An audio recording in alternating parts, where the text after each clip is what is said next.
What do you think is the key to achieving our goals, our success? Some people suggest things like hard work, focus, persistence. But research shows these are all byproducts of something else, something much more powerful that we can all develop. It is this very special something that really is critical to success, and is what I'm here to discuss with you today. Someone who has achieved great success is Josh Waitzkin, a chess international master and the subject of the movie Searching for Bobby Fischer. Nobody has won all the national chess championships that Josh has. But even more impressive, when he turned 21, he took on the challenge of mastering something completely new and very different from chess: martial arts. He realized that he had learned how to grow and succeed, and he could apply that understanding to other domains. And so, he devoted himself relentlessly to Tai Chi Chuan. And after lots of hard work, many failures, and some broken joints, he became a great martial artist, and he won 2 world championships. Now he's off to jiu-jitsu. So what does Josh say is the greatest thing that ever happened to him? Believe it or not, he says, losing my first national chess championship, because it helped me avoid many of the psychological traps. The key trap that Josh avoided was believing that he was special, that he was smarter than other people, and that he didn't have to work hard. He could have thought of himself as a prodigy, but he doesn't think that he has extraordinary intelligence. He says, the moment we believe that success is determined by an ingrained level of ability, we will be brittle in the face of adversity. Josh often quotes Stanford professor Carol Dweck, who discovered that some people see intelligence or abilities as fixed, what is called a fixed mindset, while other people see them, as Josh does, as qualities that can be developed, a growth mindset. More important, Dr. Dweck discovered that these 2 different mindsets lead to very different behaviors and results. In a study she did with Dr. Lisa Blackwell, several hundred 7th graders were surveyed to determine which mindset each student had, and then they were tracked for 2 years. Results showed that the students with a growth mindset, those who thought they could change their own intelligence, increased their grades over time, while those with a fixed mindset did not. You can see the trend. The gap in performance just widens and widens over time. The difference between these 2 groups? A different perspective on intelligence. Other studies have shown similar effects for our mindset about other abilities, like problem solving, playing sports, managing people, or anything else you'd like. Dancing la Macarena.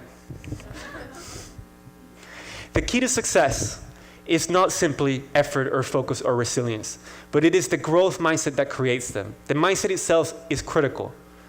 Research shows that when we directly try to build grit or persistence, it is not nearly as effective as addressing the mindset that underlies them. How many of us think of ourselves as not math people, or creative, or sociable, or athletic, or conversely, that we're naturals? If we're to fulfill our potential, we have to start thinking differently.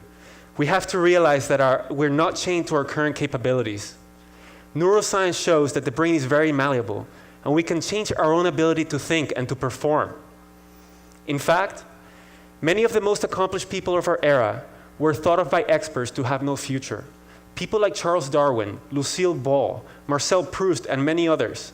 But they, along with all great achievers, from Mozart to Einstein, built their abilities.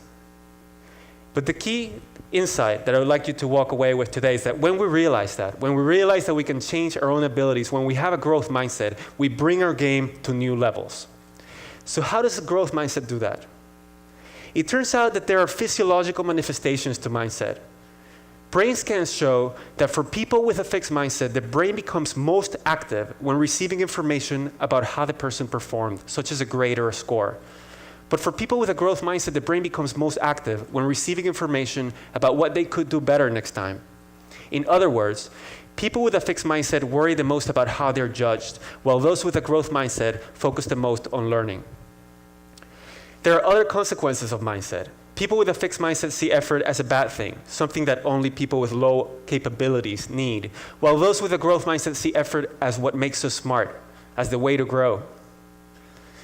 And when they hit a setback or failure, people with a fixed mindset tend to conclude that they're incapable. So to protect their ego, they lose interest or withdraw. We observe that as lack of motivation, but behind it is a fixed mindset. Whereas people with a growth mindset understand that setbacks are part of growth. So when they hit one, they find a way around it, like Josh Waitzkin did when he lost in chess or in martial arts. Research clearly shows these effects of mindset. In one study that Dr. Dweck did with Dr. Claudia Mueller, they had children do a set of puzzles. And then they praised the kids. To some of the kids, they said, wow, that's a really good score. You must be smart at this. That's fixed mindset praise because it portrays intelligence or abilities as a fixed quality. To other kids, they said, wow, that's a really good score. You must have tried really hard. That's growth mindset praise because it focuses on the process. Then they asked the kids, okay, what kind of puzzle would you like to do next? An easy one or a hard one? The majority of the kids who received the fixed mindset praise chose to do the easy puzzle, while the great majority of those who received the growth mindset praise chose to challenge themselves. Then the researchers gave a hard puzzle to all of the kids because they were interested in seeing what confronting difficulty would do to their performance. Look at what happened when the kids later went back to the set of easier problems that they started with. The kids who received the fixed mindset praise did significantly worse than they had originally, while those who received the growth mindset praise did better. And to top it off, at the very end, kids were asked to report their scores. And the kids who received the fixed mindset praise lied about their scores over 3 times more often than those who received the growth mindset praise. They did not have another way to cope with their failure. The difference between these two groups? One short little sentence. How often do we praise kids for being smart or for being great at something? We've been told that this will raise their self-esteem, but instead, it puts them in a fixed mindset. They become afraid of challenges and they lose confidence when things get hard. As Josh Waitzkin says, it is incredibly important for parents to make their feedback process related, as opposed to praising or criticizing talent. If we win because we're a winner, then when we lose, it must make us a loser. These studies show not only the mechanisms by which mindset affects performance, but they also show something else that's very important. They show that we can change mindsets. And that's important because most of us have fixed mindsets about something. Another study that showed that we can change mindsets is one in which Dweck and Blackwell did a workshop with 7th graders to instill a growth mindset in them. As a result of the workshop, the students gained more interest in learning and they worked harder. And as a result of that, their grades improved. Other studies have shown that when we teach a growth mindset, not only does it improve achievement for students as a whole, but it also narrows the achievement gap because the effects are most pronounced for the students who face negative stereotypes, such as minority students and girls in math. I've spoken mostly about children, but mindset affects all of us. In our workplaces, managers with fixed mindsets don't welcome feedback as much, and they don't mentor employees as much. And employees with growth mindsets about specific skills like negotiations become far better at those skills than people with fixed views. Mindsets can even help us solve big social issues. A recent study showed that when we expose Israelis and Palestinians to the idea that groups can change, they increase their attitudes toward one another, they improve them, and they enhance their willingness to compromise and to work for peace. We also see the effects of mindsets on relationships, sports, health. How is it possible that as a society, we're not asking schools to develop a growth mindset in children? Our myopic efforts to teach them facts, concepts, and even critical thinking skills is likely to fail if we don't also deliberately teach them the essential beliefs that will allow them to succeed, not only in school, but also beyond. There's a lot that we can do to change mindsets, but here are 3 things that any of us can do to instill a growth mindset in ourselves and in those around us.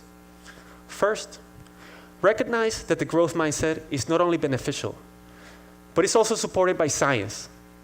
Neuroscience shows that the brain changes and becomes more capable when we work hard to improve ourselves.